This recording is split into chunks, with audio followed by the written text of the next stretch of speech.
Hi everyone. So together we are going to explore the Battle of Dieppe. So if you haven't already, please go and read the information here, and then there are two videos for you to watch. The first one is an overview of Dieppe, and the other one is looking at a new theory around the Battle of Dieppe. So go through those sources first, and then we will continue on to the historical significance organizer chart. So I have my organizer and chart open here, and you are just going to see me insert the information in real time. Our battle is Dieppe. So our first section we have to fill in, the battle was significant at the time because, so we have to think about it in the context of the time. So through the reading, so the reading that's here, and both the videos, I definitely understood that the battle was important because Europe at the time had really been overrun by Nazi Germany. They had a stronghold on Europe, and it was being called the fortress of Europe at the time. And for the soldiers at the time, especially if you watch the video Dieppe Uncovered, they discussed that they originally thought the objective of Dieppe was to prove that they could take a port and that they could get information. Essentially, it was to prove that the Allies could get back on European soil. So that, I think, would be the significance at the time that I'd want to look at first. And then we'll see if we can think of a few other points as well. So I'm going to type in those points here. Definitely add these to your version of the sheet, and then you can add your own points in too if you have a different idea. So the battle was significant at the time because, I'm just going to do this in point form. Let's go, Europe had been taken over by Nazi Germany, and they had created the fortress of Europe. There was also a point too in the reading that mentioned that Russia really wanted the Allies to attack on the French coast because they were having a hard time defeating the Nazis on their side. So maybe I'll add in something here. Europe had been taken over by Nazi Germany, and they had created the fortress of Europe. Russia was struggling on their front and needed the Allies to attack on the Western front to relieve pressure. The Battle of Dieppe was to show that the Allies could attack a German-held port and get back on European soil.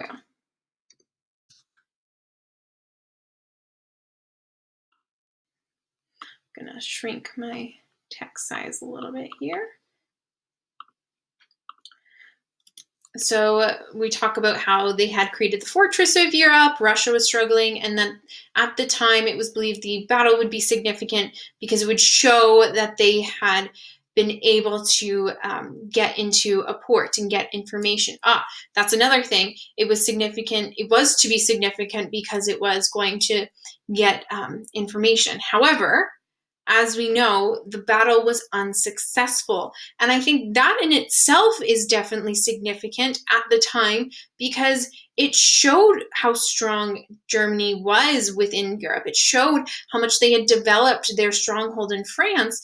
And really, we tend to think of World War II as being very much the Allies are strong and we can hit back at Germany when it's possible, but we had many failures, and it's important for us to study the failures. And at the time as well, a failure is significant. These are people's lives that are being lost. So let's start going on that train of thought. So bear with me as I work this out. But essentially, the battle was unsuccessful, and many died or were injured. The failure showed the strength of Germany on the Western Front, the need for better planning, and that the Allies needed more support. So that's very much at the time period. So if I was in 1942 at the time of Dieppe, I would see that the battle is potentially going to be significant because it could show a good attack on Germany. But at the time then it happens, and it's not, so it's significant because it was unsuccessful and many were injured, and it showed the strength of Germany at the time. So if you have more points, you are welcome to add them in there. Okay, consequences. So the most impactful effects of the battle include, so I think the most impactful effects would be that one, that it was a failure. So it definitely hurt the morale. So let's add that in. So it was a failure. So it would have impacted the morale, or the we'll go with morale of the troops. It also, we have a lot of casualties. So if we go over to our reading here, we can scroll down and we can look at our sacrifice. So 4,963 Canadians who embarked on the mission, only 2,200 returned. More than 3,350 Canadians became casualties, so 961 lost their lives, and almost 2,000 were taken prisoner. So let's add these numbers in. So, wrong one, let's go back here. The high casualties. So let's get those exact numbers again. So 3,350 high casualties of 3,350 with 900, I believe it was 916 dead. And then we had 1,950 taken as prisoners of war. So what prisoners of war would mean essentially would that these almost 2,000 men were held in German prisoners of war camp. So they would have been imprisoned. They would have been treated as prisoners. They probably would have tried to get information from these men as well. I think as well it showed that, again, connecting back to this idea of a failure, it showed that Germany proved that Germany had a strong hold over Europe. That could be a very impactful effect. And then, of course, let Germany hold on to Europe for longer, leading to a longer war. And then as well, we know the Allies did not get the intelligence it wanted, leading to more future casualties. Okay, I think that's good for most impactful effects. So it was failure, so it hurts the morale of the troops. The high casualty rate, the prisoners of war, shows that Germany is still very strong, which again impacted the morale of the home front as well. let Germany hold on to Europe for longer. So we didn't get into this port, so we couldn't work our way into France and move further along in the war. That doesn't happen for 2 more years. And then the Allies did not get the intelligence they wanted. So in both videos, they talk about the Enigma machine. So if you haven't read up on the Enigma machine, go back to the military contributions slideshow and go to, here, I'll bring it up here, the weapons and technology. Right here, number 7, you'll see it's the Enigma machine. Read up about it. Essentially, this was a code machine that the Germans used to send messages in code, and it was an extremely complex and complicated machine, and it took the British many years to crack it. That's where we get Alan Turing, the movie with Benedict Cumberbatch, and essentially what ends up leading to the first computer.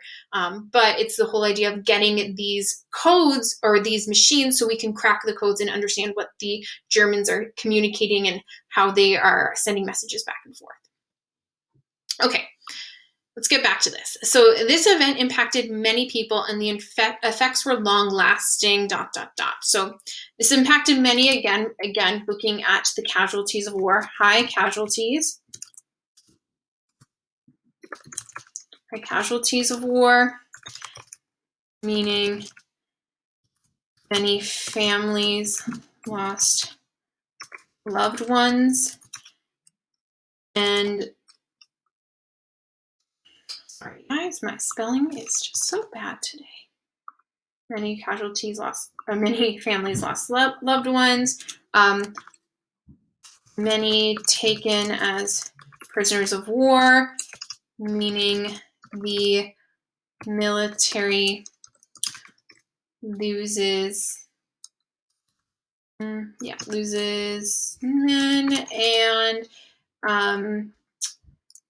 potentially reveals secrets.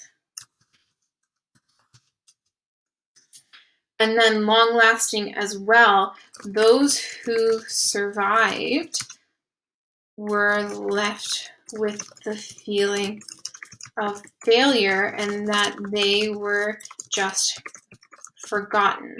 So if you watch this video, Dieppe Uncovered, there are several soldiers who survived the Battle of Dieppe and survived the war who are interviewed at the end, and they talk about how because Dieppe was a failure, they themselves very much felt like a failure, and they felt like the Allies hadn't put enough planning and resources into this attack, and that they were essentially just thrown away and thrown to the wolves, and that the men who died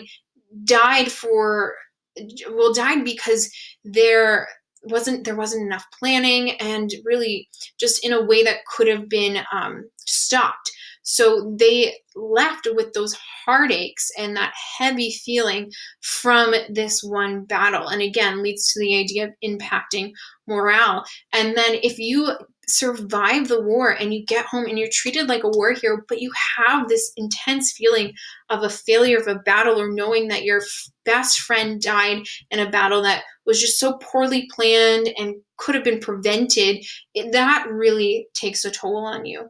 So I would say that would be definitely a long-lasting impact for sure.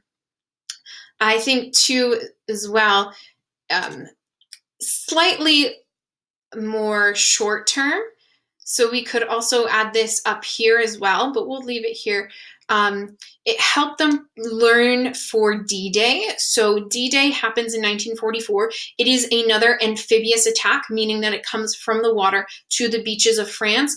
And it is said that they used Dieppe and the mistakes that happened in Dieppe with the late timing, the bad intelligence with not knowing exactly where the Germans were stationed, and all of this to improve their tactics for later on in the war, which eventually allows them to enter France, and it is successful. So I will put this here in long lasting, but also know that this can definitely go up here as well, that it helped. I'm actually going to change it and say they learned from the mistakes and took their new knowledge, applied it to the planning of D-Day, which is successful, and and leads to the eventual end of the war. So without D-Day, we definitely wouldn't have seen the war end the way that it did. It potentially would have gone on a lot longer. So I think this is definitely an idea of long-lasting effects, because without Dieppe, we might have not learned as much, which wouldn't have led to the success of D-Day, which leads to the end of the war. So it's like that domino effect. Okay, so let's move on to this last one here. This battle better helps us understand the war by, I think, definitely understanding that there were many failures by both sides of the war. So the Allies failed as well. Battles took a lot of planning and intelligence. So definitely the idea that you couldn't just say, okay, we are going to attack at dawn and the Air Force is going to come in and cover us, and we're going to go with our submarines and our naval forces, and then our infantry is going to come in.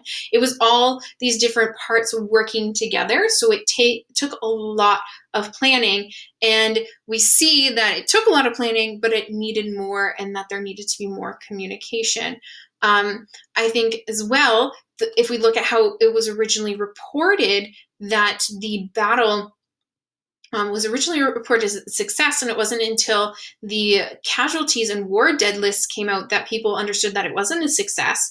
And then again, too, we're evaluating the war and looking at different parts of the war with this video, the uncovered video, and how new understandings come up about the war, and that what we thought was originally just a battle and an attack to show we could get onto European soil might have actually been a specific intelligence mission. So, okay, let's see if I can process that into a point here. So we have understanding that there were many failures by both sides of the war. Battles took a lot of planning and intelligence. Battles involved all divisions. I'm going to say air, sea, and land. So hopefully you understand what that means. Army, Navy, Air Force. The way we look at the war and battles can change over time, as this was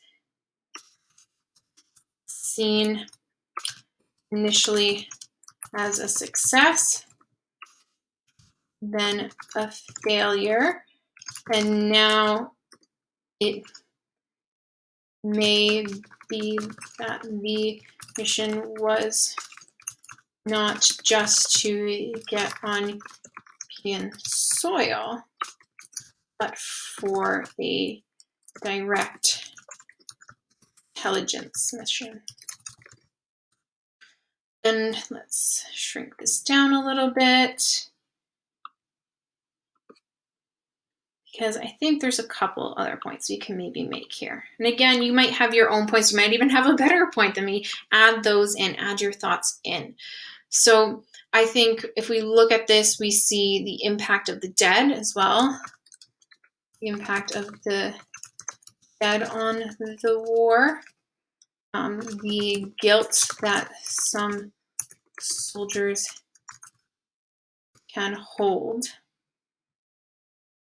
and that we saw in the videos as well.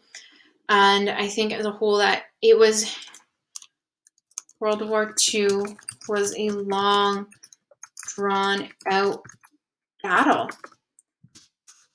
It was not decided over a few specific battles. It was a marathon.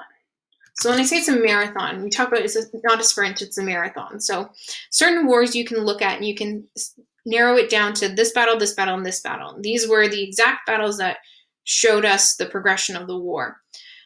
Throughout World War II, we're just looking at 5 battles as a total here that Canada was involved in. But there were many, many other battles throughout World War II, and this is just one of them that showed that there were failures, there were successes, and that really, this is 1942. We are 3 years into this war, and there are still 2 more years to go. So it is a long, drawn out war.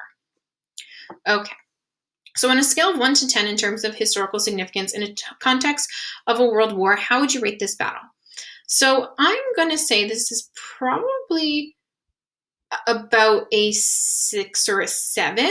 And I would say that, I would defend that because, one, I think it is important that we cover the failures. Two, I think it had a very high casualty rate and a very high prisoner of war rate, which is something we don't often study the impacts of, especially not at this level of academia, but it would be something that would be interesting to look into. And I think the effects were very long lasting. It impacted our future battle tactics, it impacted those who had lost the war, and it impacted our view of Nazi Germany, that they had really built up this stronghold on Europe.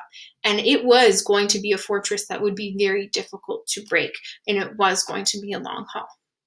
I think it's not necessarily the end-all be-all battle. I think in the terms and the scope of the war, it is a smaller battle. It is mainly a Canadian battle, which is great, but we have a small military. The British are definitely involved, but it is not the entire British forces coming down in this one battle, plus the entire American forces. It's mainly a smaller number of battle involved in the battle as a whole. And again, the objectives are a little unclear. It wasn't like Vimy Ridge. If we looked at Vimy Ridge, there was a very clear objective. Take the hill, get to the hill. This, it's a little more wishy-washy, and now we're getting into this idea of what was the actual objective of the battle. So I think this is a good start. Definitely add in your own points to historical significance, and then continue on in the rest of this slideshow and the rest of this exploration of the military history. Have a great day, guys.